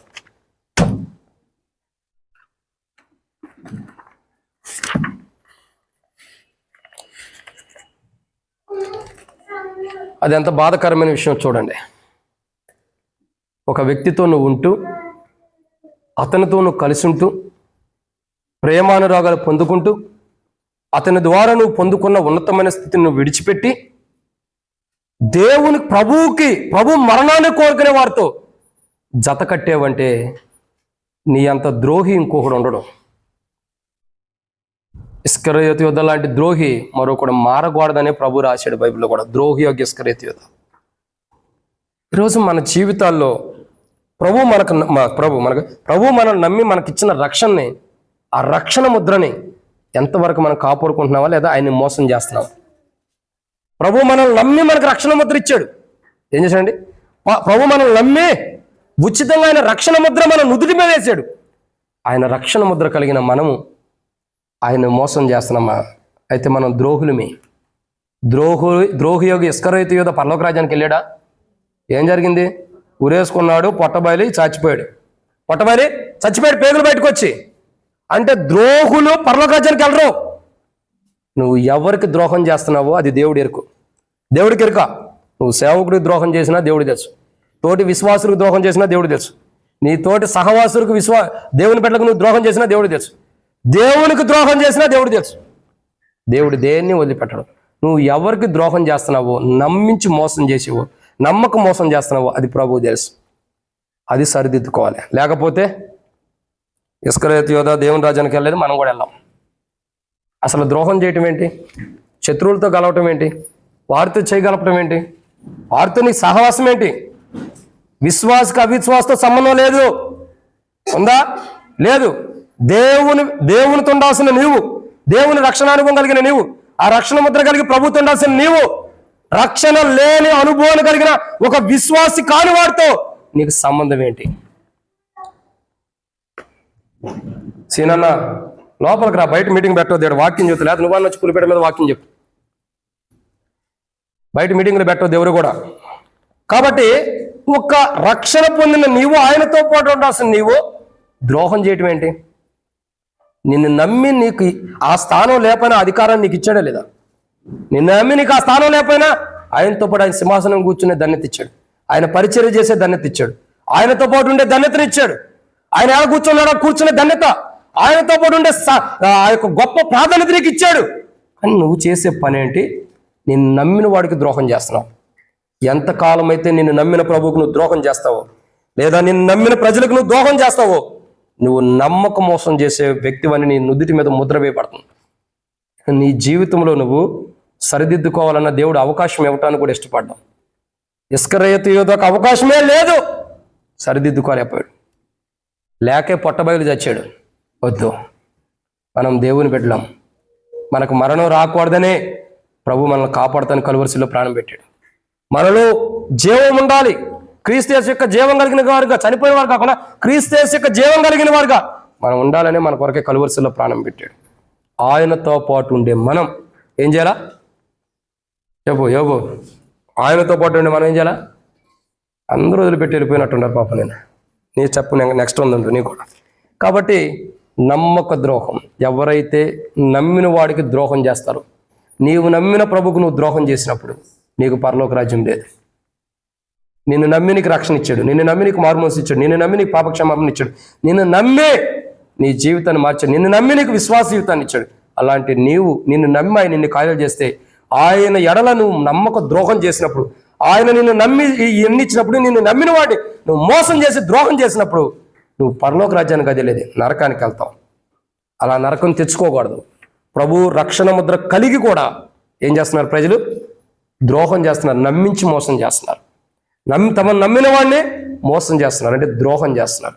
అలాంటి ద్రోహం నువ్వు చేసి ఉంటే, నీవైనా నేనైనా పరలోక రాజ్యానికి వెళ్ళను. ఆ చేసిన ద్రోహాన్ని సరిదిద్దుకోవడానికి ఆయన శరీరం, ఆయన రక్తం మన సమీపం, సరిదిద్దుకోవడం ద్వారా ఆయన జీవం కలిగిన వారికి ఉండే సంఘంగా ఎత్తబడతాం. ఇదన్నమాట 3. 4వ విషయాన్ని చూద్దాం రండి.